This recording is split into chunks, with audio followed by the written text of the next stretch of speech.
जय गुरुदेव. इंद्रिय विकार अज्ञान चाळूनी जे समर्थ ज्ञान, ते ज्ञानही जायेनी बुडून, मग जे उरे ते गेते. या ओवीतून संत शिरोमणी शिवयोगी मन्मथ माऊली अध्यात्मातील अद्वैत स्थितीचं वर्णन करतात. आपल्या पंच इंद्रियाच्या द्वारे होणारे विषयाचे ग्रहण आणि त्यातून निर्माण होणारे विकार, काम, क्रोध, लोभ, मोह, दंभ, मत्सर, हे सर्व अज्ञानाची लक्षण आहे. जोपर्यंत आपण स्वतःला शरीर किंवा इंद्रिय मानतो, तोपर्यंत आपण अज्ञानात असतो. समर्थ ज्ञान हे अग्नीसारखे असते, जे या अज्ञानाचा आणि इंद्रिय विकाराचा पूर्णपणे नाश करते. मग हे समर्थ ज्ञान कुठे मिळते? शिवदास म्हणे, दाता नाही सम गुरुनाथा. संत शिवदास माऊली म्हणतात, सद्गुरु सारखा दाता नाही. कारण संत महादेव प्रभू म्हणतात की सायुज्यता दान देणारा दाता जर कोण असेल तर सद्गुरुनाथ आहेत.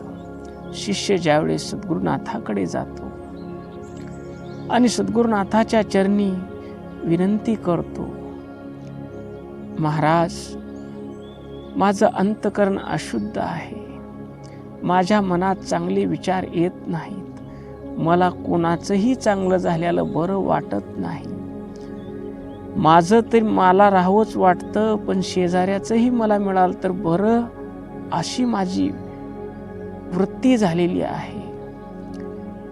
आणि या वृत्तीतून मला बाहेर निघण्याचा काही उपाय आहे का?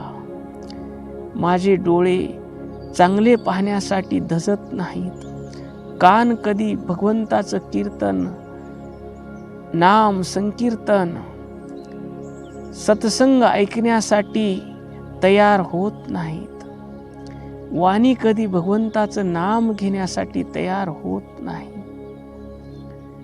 आणि त्वचा स्पर्श सुखासाठी असुसलेली आहे. असं मी विकारानं त्रस्त झालेलो आहे.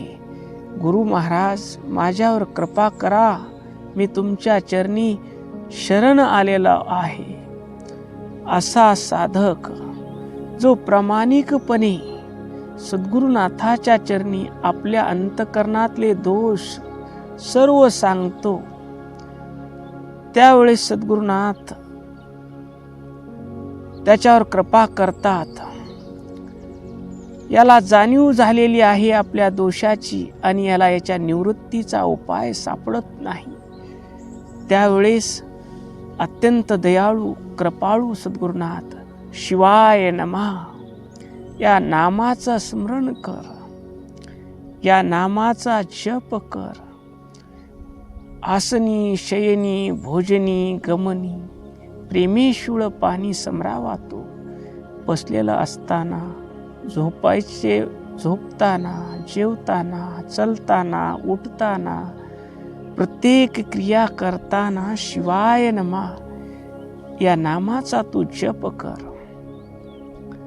आणि स्वतःच्या कल्याणाची इच्छा असलेला साधक गुरुकडून नाम घेतो आणि शिवाय नमः, शिवाय नमः, शिवाय नमः असा नाम घेता घेता, नमः म्हणजे मी नाही, मग उरतं ते केवळ शिव तत्व. नमः शिवाय नमः, मी नाही शिव आहे, मी नाही शिव आहे, असं त्याचं अखंड स्मरण चलतं. आणि नमः नमः म्हणता म्हणता त्याचं इंद्रिय विकाराचं अज्ञान त्या सद्गुरुनाथाच्या नामानं, नामरूपी अग्नीनं हे अज्ञान जळू लागतं.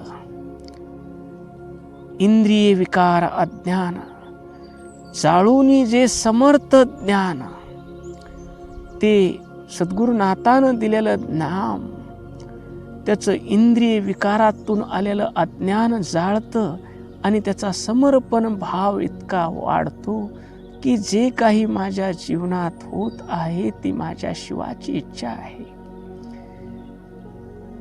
माझ्या जीवनात काही आनंदाचा प्रसंग आला, भगवान शिवाची कृपा झाली, गुरु महाराजाची कृपा झाली.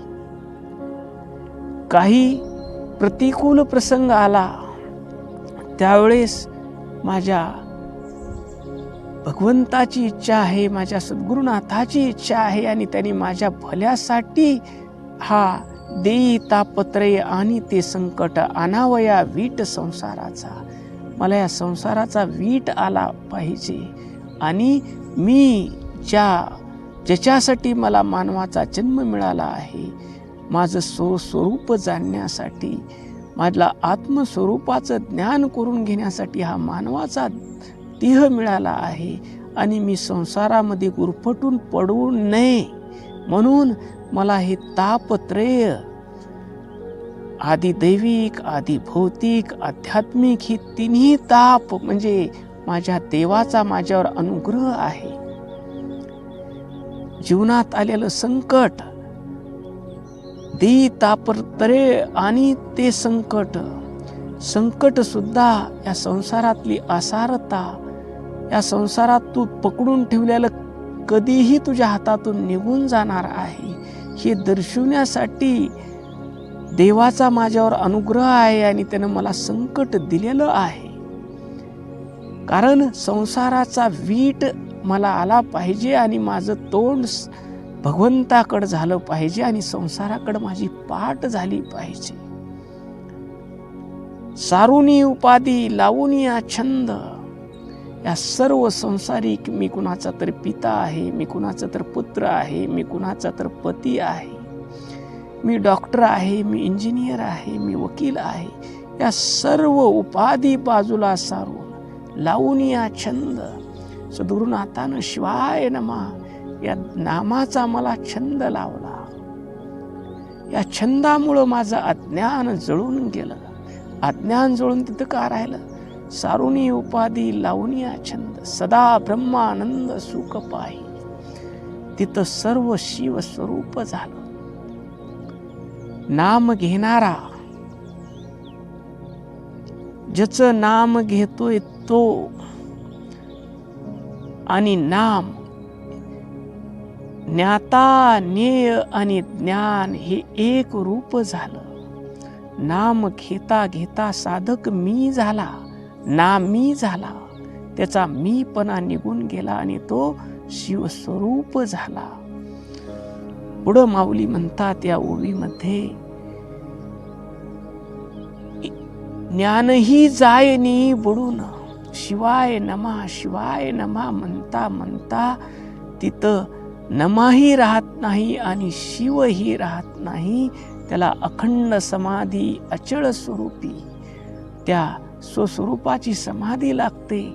नाम, नामी आणि नाम जपणारा एक रूप होऊन जातात आणि तिला अखंड समाधी लागते. गुरु कृपा रूपी लादली हो, सद्गुरूची कृपा झाली आणि त्याला अखंड समाधी लागली. त्याची डोळे जगाकडे पाहताना माझा परमात्मा विश्वरूपानं नटलेला आहे, प्रत्येक माणसात शिव आहे या अलक्ष दृष्टीने जगाकडे पाहू लागतात. कानानं शब्द ऐकताना ही सर्व भगवंताची वाणी आहे या भावनेतून प्रत्येक शब्द तो ऐकतो. जिभेनं स्वाद घेताना भगवंताचा प्रसाद आहे म्हणून तो स्वाद घेतो. मुखानं बोलताना त्याच्या सहज बोलणे, त्याचं भगवंताचं नामचिंतन होतात. शिवाय नमा म्हणता म्हणता वाणी इतकी पवित्र होते की अपवित्र शब्दच त्याच्या मुखातून येत नाहीत. आणि शिवचिंतन करता करता मन ही शिवस्वरूप होऊन जातं. तिथं चंचल मन स्थिर होतं आणि मन स्थिर झालं की तिथं संकल्प विकल्प थांबतात आणि ते मन स्वस्वरूपामध्ये स्थिर होतं आणि जे उरते ते गेते, त्याला नामही नाही रूपही नाही. तुझं रूप ना रेखा नाम, आम्ही भक्ती धोरुणी ठेवलेत नाम, एरवी तू अनाम. त्या भगवंताला रूप नाही, नाम नाही, तो अनाम आहे, तो निराकार आहे आणि तो म्हणजे मीच आहे. मी जप करणारा आहे, मी नाम घेणारा आहे. या शिवाय नमः या पंचाक्षरी महामंत्रामध्ये, या शिवनामामध्ये इतकी शक्ती आहे की तो नाम घेता घेता शिवस्वरूप होऊन जातो. तो देश काल वस्तूच्या पलीकडे जातो. त्याच्यासाठी अखंड स्वस्वरूपात निमग्न राहणे म्हणजे त्याच्यासाठी एक दिवसाची महाशिवरात्र नसते, तर त्याच्यासाठी अखंड महाशिवरात्रीमध्येच त्याचा देह चालतो, बोलतो, खातो, पितो, सर्व काही करतो. असा अद्वैताचा भाव या ओवीतून संत शिरोमणी मन्मथ माऊली आपल्याला सांगतात.